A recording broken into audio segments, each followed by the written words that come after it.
वाहिगुरु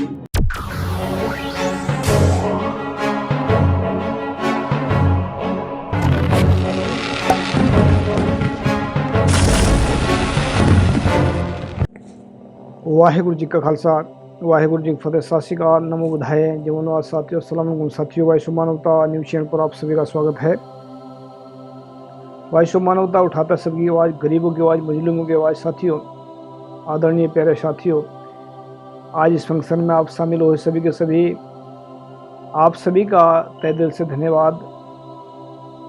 अलग अलग संगठन से आए लोग हैं, अलग अलग कम्युनिटी से हैं, अलग अलग बहुत सारे लोग हैं। मेरे बच्चे भी हैं यहाँ पर, और मेरे साले के बच्चे भी हैं, और मेरे साथी लोग दोस्त भी हैं। तो आज हम बात कर रहे हैं कि समस्या क्या है और भारत की समस्या क्या है और समाधान क्या है। ये हमारा मकसद प्रोग्राम करने का है, सिर्फ इतना ही है कि हमने किया क्या है और अब तक हमने हासिल क्या किया है। मैं कोई ज़्यादा बड़ा ज्ञानी नहीं हूँ, ना मैं कोई इतना बड़ा कोई विद्वान हूँ। मैं अपने बारे में बता देता हूँ। छोटा सा गांव में पैदा हुआ हूँ, ये उत्तर प्रदेश में, चमार के घर में पैदा हुआ हूँ, जिनको ब्राह्मण शूद्र कहते हैं।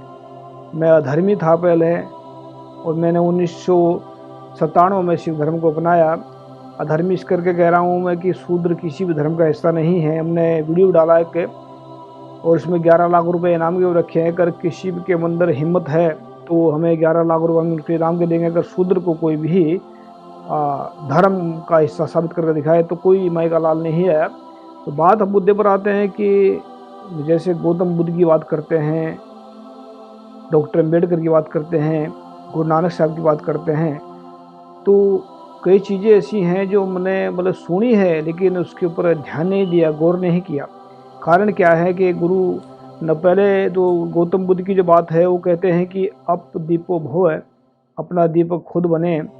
और गुरु नानक साहब कहते हैं कि किरत करो, नाम जपो, वंड के छको। और डॉक्टर अम्बेडकर कहते हैं शिक्षित बनो, संगठित रहो, और संघर्ष करो, संगठित रहो। ये 3 पॉइंट, मतलब मैं तीनों को क्यों बोलना चाह रहा हूँ, क्योंकि इसके पीछे कोई राज छुपा हुआ है। इस करके मैं आप सभी के सामने रखना चाहता हूँ कि गौतम बुद्ध ने कहा है कि अपना दीपक खुद बनो। लेकिन कैसे बनेगा अपना दीपक खुद, कैसे बन सकता है इंसान?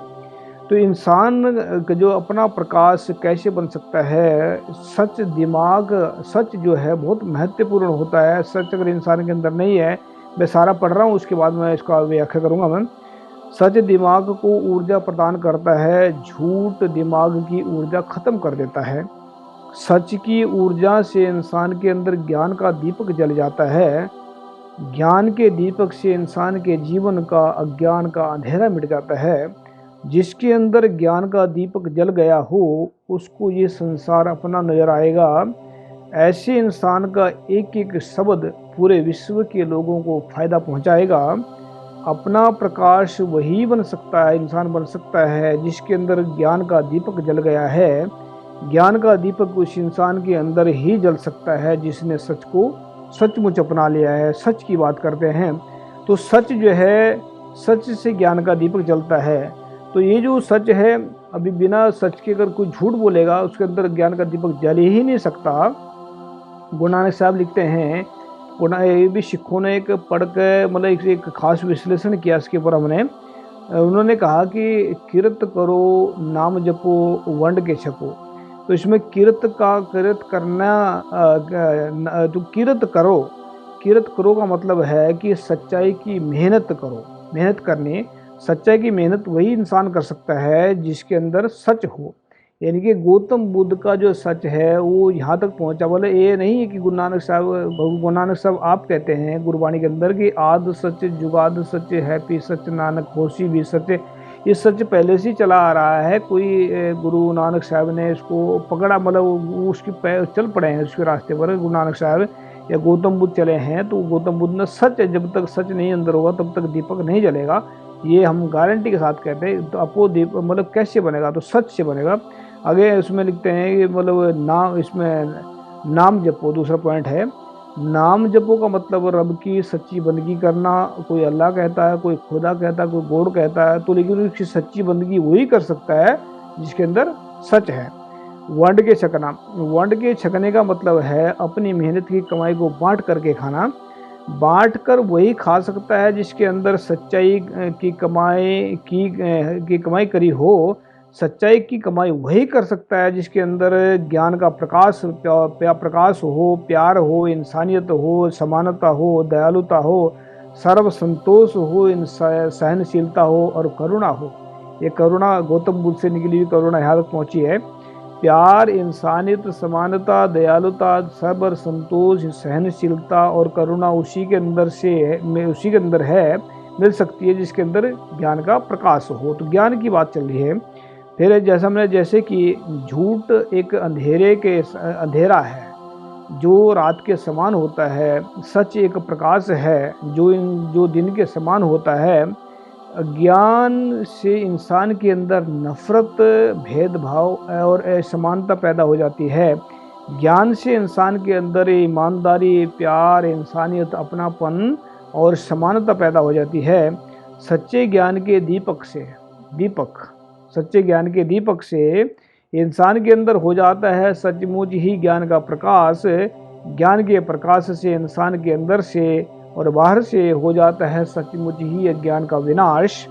जिसके अंदर ज्ञान का दीपक जल गया हो वही इंसान किरत करो, नाम जपो, वंड के छको, इस नियमों को अपने जीवन में अपना सकता है। निगरा सिंह खुद तो वह अंदर से और बाहर से प्रकाशमान होगा, दूसरों को भी वह अंदर से बाहर से प्रकाशमान कर सकता है। ये गुरु नानक साहब जी का थॉट है। सच के बिना कुछ भी नहीं है। अभी जो डॉक्टर भीमराव अम्बेडकर ने तीन पॉइंट दिए हैं, 3 सूत्र दिए हैं। 3 सूत्रों को मैं तरतीब वाइज तो नहीं बता सकता, लेकिन हो सकता है शायद तरतीब वाइज ना होए। शिक्षित बनो, संघर्ष करो, संगठित रहो। इन तीनों सूत्रों के ऊपर एक खास विश्लेषण बहुत सारे पढ़ते हैं लोग, बहुत सारे देखते हैं कि इसमें ये क्या है, तो ये पढ़ के चले जाते हैं, सिर पर बोल देते हैं लोगों को, लेकिन इसका जो अर्थ है वो नहीं समझ पाते। लेकिन मैं कोई बड़ा ज्ञानी नहीं हूँ, मैं सीधी बात बता रहा हूँ। तो मैं इसमें सिर्फ विश्लेषण किया कि सही क्या गलत क्या है।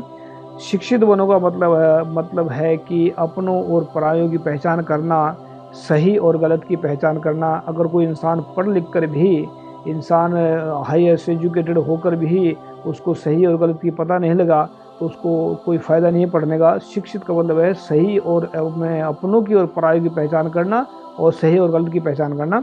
संघर्ष करो, संघर्ष करने का मतलब है कि अपने हकों की लड़ाई लड़ना, कामयाबी तक पहुंचना। अपने हकों की लड़ाई वही लड़ सकता है जिसको सही और गलत का पता हो। सही और गलत तो उसी को पता होगा जिसके अंदर सच का प्रकाश होगा, सच का प्रकाश। संगठित रहो का मतलब है सब मिलकर रहो, एकता से रहो। मिलकर वही लोग रह सकते हैं जहाँ पर झूठ, बेईमानी, नफरत, घमंड और असमानता ना हो। झूठ, बेईमानी, लालच, नफरत, घमंड, असमानता वहाँ नहीं होती जहाँ सच ही सच है, ईमानदारी ही ईमानदारी होती है। अगर एक लाइन में डॉक्टर अम्बेडकर की बात रखनी हो, जैसे कि सच्चे इंसान ही शिक्षित बन सकते हैं, सच्चे इंसान ही संघर्ष कर सकते हैं, सच्चे इंसान ही संगठित रह सकते हैं। संगठित का मतलब आज जो भारत के हालात खराब बने हैं, 32 लाख संगठन, मैंने सुना किसी से बात कर रहा था, भाई से, योगेश्वर से बात कर रहा था मैं, तो उन्होंने बताया कि 32 लाख संगठन हैं। अब 32 लाख संगठनों के लीडर अगर 32 लाख अगर नहीं भी मानते हैं तो 1 लाख संगठन मान लेते हैं। 1 लाख संगठनों के 1 लाख लीडर होंगे। 1 लाख लीडरों ने 1 लाख जगह बहुजनों की उसको जो है शक्ति को खराब किया है। पैसे खराब कर रहे हैं, शक्ति खराब कर रहे हैं। जो दुश्मन है वो दिन रात 24 आवर में से कम भी 20 घंटे वो आपको बर्बाद करने के बारे में सोचता है। लेकिन भोजन जो लोग हैं वो कभी ऐसा नहीं सोचते कि हमें 1 घंटा भी अगर भोजन निकाल ले अपने बचा के लिए तो वर्ल्ड का कोई भी शैतान उनको गुलाम नहीं बना सकता। तो संगठनों के बारे में बता रहा कि अगर सारे शक्तियाँ एक साथ मिल करके अपने आप को बचाएंगे तो मेरे ख्याल से कोई नहीं इनको गुलाम बना सकता। तो संगठनों के बारे में बता रहा हूँ। संगठन का मेरा अपना निजी जो है मतलब निर्णय है कि हो सकता है शायद आप लोगों को समझ में गलत भी आ सकता है, तो उससे मेरा अपना हो निजी अनुभव गलत भी हो सकता है। नंबर 1, अगर संगठन का लीडर झूठा ही झूठा होगा, वह मानसिक गुलाम होगा, वह अपना भी नुकसान करेगा और समाज का भी नुकसान करेगा। नंबर 2, संगठन का लीडर अगर थोड़ा झूठा होगा, थोड़ा सच्चा होगा, मतलब कभी झूठ बोलना कभी सच बोलना, ये आदमी कन्फ्यूज रहता है, तो वह दुविधा में रहेगा। ऐसा लीडर अपने समाज को सही दिशा नहीं दे पाएगा और मानसिक गुलामी से बाहर नहीं निकाल पाएगा। तो नंबर 3, अगर संगठन का लीडर सच्चा ही सच्चा होगा, ईमानदारी ही ईमानदार होगा, वह अपने समाज को मानसिक गुलामी से आज़ाद कराएगा और अपने समाज को फ़ायदा ही फ़ायदा पहुंचाएगा। ये लीडरों के बारे में मेरा निर्णय है, जो अगर लीडर सच्चा होगा तब। शायद ये सच्चा लीडर ना झुकता है, ना बिकता है, ना रुकता है, ना वह लगातार चलकर अपनी मंजिल पर पहुंच जाता है। अपनी कौम को मुकम्मल आज़ादी दिलाए और सच का रास्ता दिखाए, वही असली लीडर हो सकता है। तो ये लीडर के बारे में बताया, तो ये तीनों जो हमने जो बताए, तीनों के बारे में बात बताई, मतलब इनकी कोई एक जो, मतलब ऐसा नहीं कह रहा हूँ कि ये तीनों एक समान, ऐसा नहीं है। अपनी अपनी जगह पर सब महान है, सब के सब अपनी अपनी जगह पे सही हैं, गलत तो कोई भी नहीं इनमें। लेकिन हमने तीनों को जो बात रखी सामने, आप सबके सामने रखी बातें, तो ये जो प्रोग्राम का करने का मतलब ये था हमारा, पूरे जो लोग इसमें इकट्ठे हुए, हम सबका दिल से धन्यवाद करते हैं। कोई नई उमंग, नई तरंग, नई दिशा में चलो, हर कदम अपना सच की ओर ले चलो। अगर सच हमारे अंदर नहीं है तो हमें कोई भी दुनिया का इंसान गुलामी से आज़ाद नहीं करा सकता। अगर हमारे अंदर सच है, ईमानदारी है, तो दुनिया का कोई भी शैतान हमें गुलाम नहीं बना सकता। मैं उम्मीद करता हूँ आप सभी से, जितने भी बहुजन लीडर बैठे हैं यहाँ पर, लीडर बनने की क्षमता सबके अंदर होती है, हर एक आदमी लीडर बन सकता है। तो मैं उम्मीद करता हूँ आप सभी से कि आने वाले 2-3 साल के अंदर 2024 से पहले आप ऐसा संगठन ऐसा तैयार करेंगे जो भारत में एक नई तब्दीली लेकर आएगा, एक नई दिशा में चलेंगे। पूरे भारत को क्या ये हम लगे, मतलब आने वाले 10,000 साल नहीं, 50,000 साल भी कोई आप विदेशी परिंदा पर न फड़फड़ा सके, ऐसा नियम लागू करेंगे। तो याद रखें, ये आदमी वही कर सकता है जिसके अंदर सच और ईमानदारी होगी। और सच्चे मैं महापुरुषों की बात बताई आप सभी को, तो इनसे कुछ उम्मीद करते हैं आप सभी से कि आप ऐसा जरूर करेंगे कि एक दिन भारत सोने की चिड़िया नहीं, सोने का बाज बनाएंगे। याद रखिए, आप सभी की ताकत से। आप एक हमारा प्लान का वीडियो देखा होगा, आप सभी ने उसमें अपना प्लान बता रखा। अगर हमें पूरे भारत के 1 करोड़ आदमी 100 रुपये महीने का निकाल करके दे सकते हैं, तो हम भारत को 31 महीने में तकदीर बदल कर रख देंगे। तो भारत के लोगों को, भारत की गरीब लोगों से की मेहनत से ही हम भारत की गरीबी मिटाएंगे और भारत के गरीब लोगों को एक दिन हम भारत का बादशाह बनाएंगे। उम्मीद करता हूँ आप सभी से कि एक दिन ज़रूर आप लोग खड़े होकर के एक साथ चलेंगे। अपने बीच में जो गिले शिकवे हैं उसको दूर करके, अपने घमंड को, अपने लालच को, अपने इसको एक दूर करके अपना ज़रूर इसमें योगदान पाएँ और अपने आप को, अपने कौम को बचाएँ, अपने इंसानियत को बचाएँ। तो मैं, मेरे जितने भी यहाँ पर साड़े हैं और मेरे साड़े फैमिली आई हुई है, और जो मेरी घरवाली बच्चे भी आए हैं, मेरी बेटी भी आई है, हम सबका और सब जितने भी आए हैं सबका स्पेशल धन्यवाद। उम्मीद करता हूँ दोबारा फिर कि आप सभी से कि ज़रूर कुछ नए दिशा में नया कदम लगाएं। थैंक यू सबका। सत श्री अकाल। वाहिगुरू जी का खालसा, वाहिगुरू जी की फतेह।